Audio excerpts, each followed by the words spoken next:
तो hello guys, my name is Sahil Mahal, स्वागत है आपका इस चैनल पे। तो आज हम करने वाले हैं क्लास 11th का टॉपिक इलेक्ट्रॉन गेन इंथैल्पी के बारे में। जैसा कि मैंने आपको पिछली वीडियो में समझाई थी आयनाइजेशन इंथैल्पी, वैसे हमारे पास क्या होता है इलेक्ट्रॉन गेन इंथैल्पी। इसके ऊपर काफ़ी क्वेश्चंस आपको बोर्ड एग्जाम में पूछे जाते हैं और वो बहुत ही इंपॉर्टेंट होते हैं। तो मैं कोशिश करूँगा कि आज हम वो सारे टॉपिक कवर कर पाएँ। तो ठीक है, चलिए शुरू करते हैं।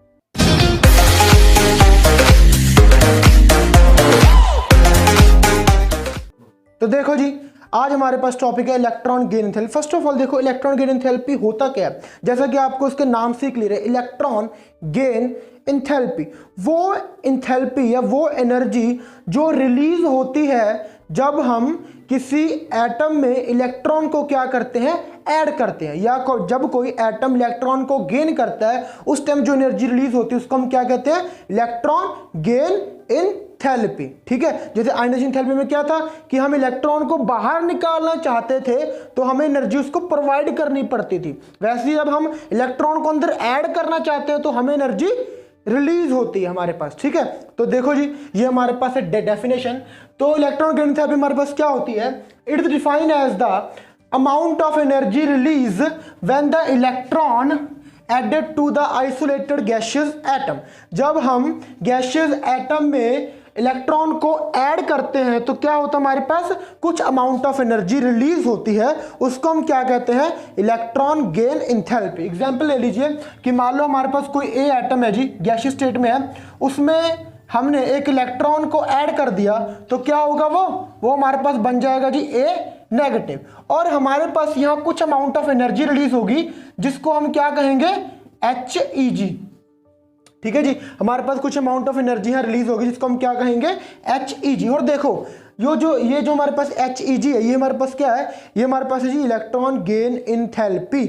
अब यहाँ पर थोड़ा सा पॉज करेंगे। इलेक्ट्रॉन गेन एंथैल्पी क्यों होती है, हमको देखो ये पता है कि अगर कोई एटम है तो एटम के अंदर क्या होता है, एटम के अंदर हमारे पास होता है न्यूक्लियस। ठीक है, और उसके आसपास हमारे पास ऑर्बिट्स होते हैं जिसके अंदर इलेक्ट्रॉन रिवॉल्व कर रहे होते हैं। ठीक है, तो हमने बाहर से कोई इलेक्ट्रॉन को इस एटम के अंदर ऐड करना है ताकि वो इस ऑर्बिट में ऐड हो जाए।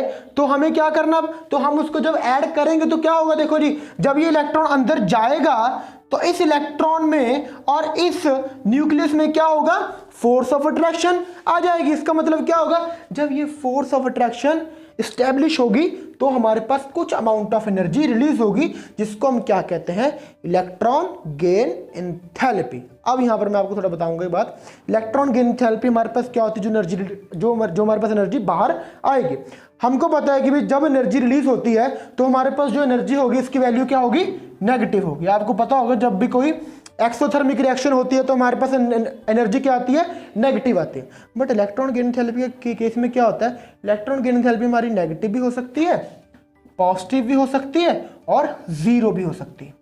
तीनों केस इलेक्ट्रॉन गेन एंथैल्पी हमारी फॉलो करती है, नेगेटिव भी हो सकती है, पॉजिटिव भी हो सकती है और जीरो भी हो सकती है। चलो इसकी बाद में मैं आपको बात करूंगा। फर्स्ट ऑफ ऑल बस आप याद ये रखो कि इलेक्ट्रॉन गेन एंथैल्पी हमारे पास क्या होती है, जो एनर्जी रिलीज होती है जब हम किसी इलेक्ट्रॉन को एटम में डालते हैं, इलेक्ट्रॉन को एटम के अंदर देंगे। ठीक है, तो जो फैक्टर्स के ऊपर ये हमारी इलेक्ट्रॉन गेन एंथैल्पी डिपेंड करती है वो मैं आपको बता देता हूं, जैसा कि हमने पिछली वीडियो में किया था।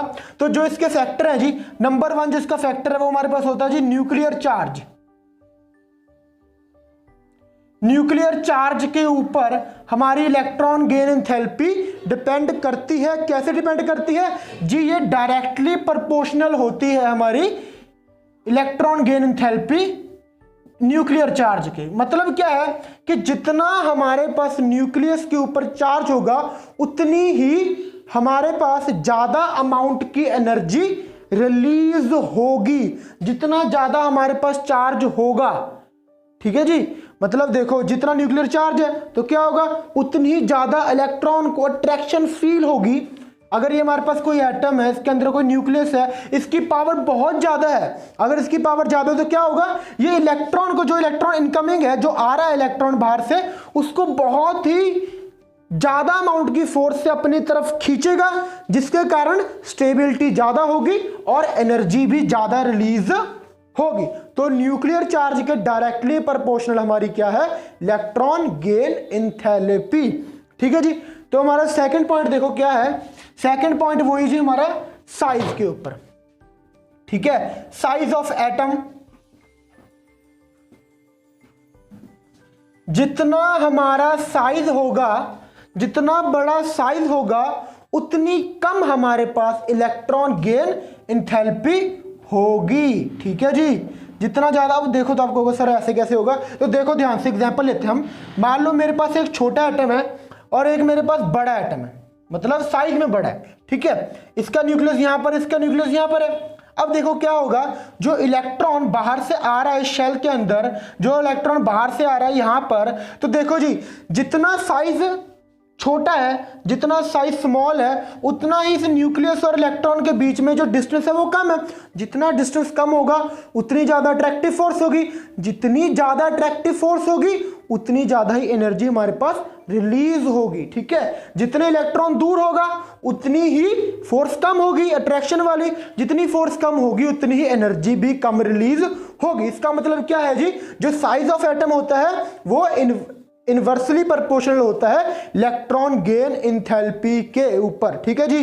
तो ये दो मेन फैक्टर थे हमारे इलेक्ट्रॉन गेन एंथैल्पी के, कि किस पे हमारी इलेक्ट्रॉन गेन एंथैल्पी डिपेंड करती है। अब मैं आपको थोड़े ट्रेंड बता देता हूं जी। जब हम अलोंग द, आपको पता होगा ये ट्रेंड भी, ये हमारा होता है अलोंग द पीरियड, ओके, और ये हमारा होता है डाउन द ग्रुप। ये हमारा ग्रुप की ओर जा रहे हैं, ये हमारा पीरियड की ओर जा रहे हैं। अब इनको ध्यान से देखो ऊपर को, हमको पता है भाई कि जब हम पीरियड के अलोंग मूव करते हैं तो क्या होता है, हमारा जो एटम है उसका साइज कम कम कम कम कम बहुत ही कम हो जाता है। ठीक है, जैसे जैसे आगे बढ़ूंगा मेरा साइज छोटा छोटा छोटा होगा, जैसे ग्रुप में नीचे आऊंगा वैसे मेरा साइज बड़ा बड़ा होगा। इसका रीजन आपको पता होगा कि इसमें सेम शेल होता है, इसमें नए नए शेल ऐड होते हैं, तो साइज ऑब्वियसली बढ़ेगा।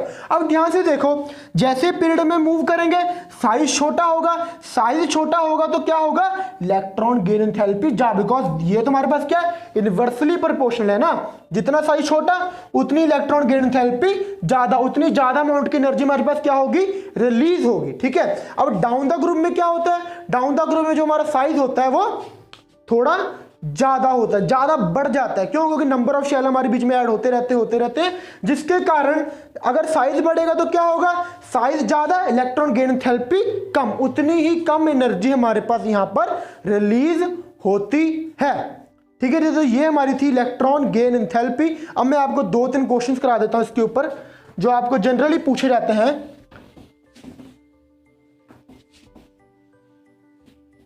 तो पहले तो मैं आपको यह बताता हूं जी, जो इलेक्ट्रॉन गेन एंथैल्पी होती है वो नेगेटिव होगी। क्यों होगी नेगेटिव, क्यों, बिकॉज जो एनर्जी वो है जो रिलीज होती है, हमको पता है जब एनर्जी रिलीज होगी तो हमारे पास नेगेटिव का साइन आता है। ये सबको क्लियर है। तो मतलब जो पीरियोडिक टेबल में सारे हमारे पास जो एलिमेंट हैं उनकी जो इलेक्ट्रॉन गेन एंथैल्पी वो नेगेटिव होगी।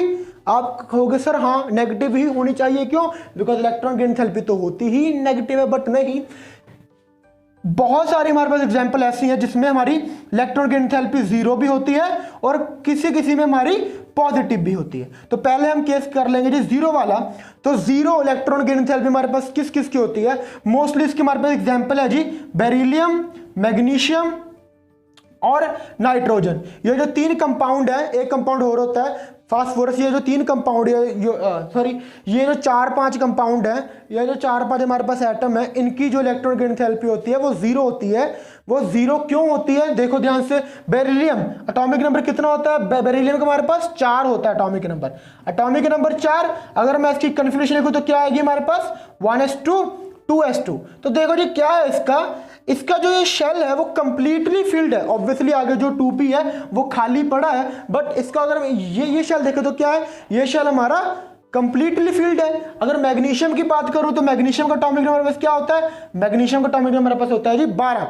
तो इसका अगर मैं लिखूं 1s2 2s2 2p6 3s2, तो ध्यान से देखो जी, इसका ये शेल कंप्लीट है और इसका ये शेल कंप्लीट है, ये ऑर्बिटल कंप्लीट है। तो क्या करेगा, ये जब इलेक्ट्रॉन इसके पास आएगा तो ये एनर्जी को रिलीज ही नहीं करेगा।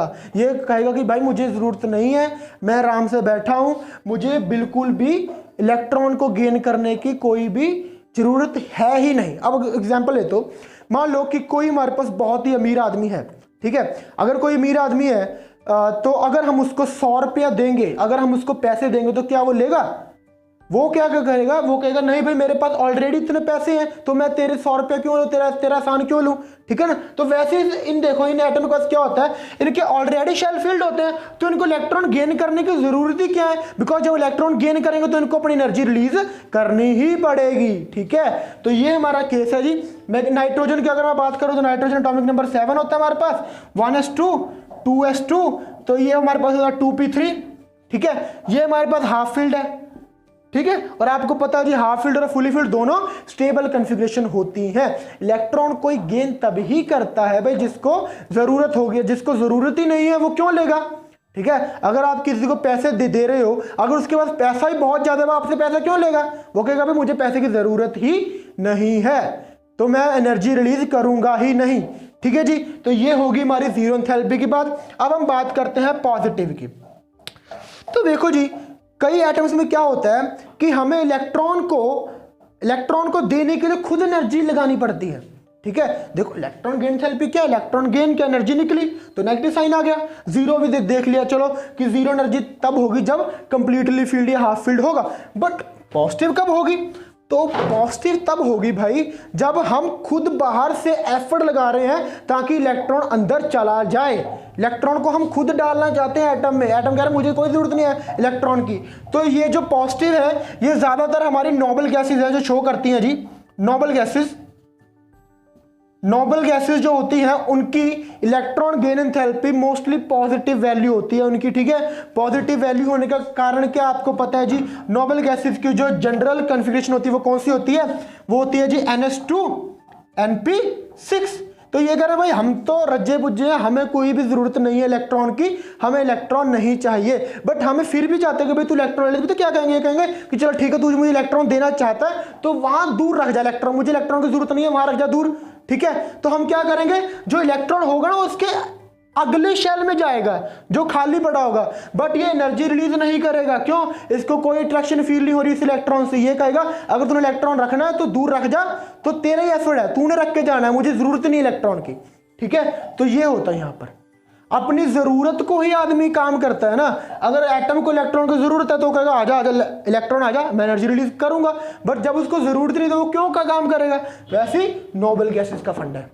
तो सबसे ज्यादा अब यहां पर केस ये आता है कि सबसे ज्यादा जो नेगेटिव वैल्यू होती है वो इलेक्ट्रॉन गेन एंथैल्पी की कौन शो करता है? तो सबसे ज्यादा जो नेगेटिव वैल्यू होती है वो इलेक्ट्रॉन गेन एंथैल्पी की वो शो करता है जिसको इलेक्ट्रॉन की बहुत ही ज्यादा जरूरत है। और वो कौन होते हैं हमारे पास?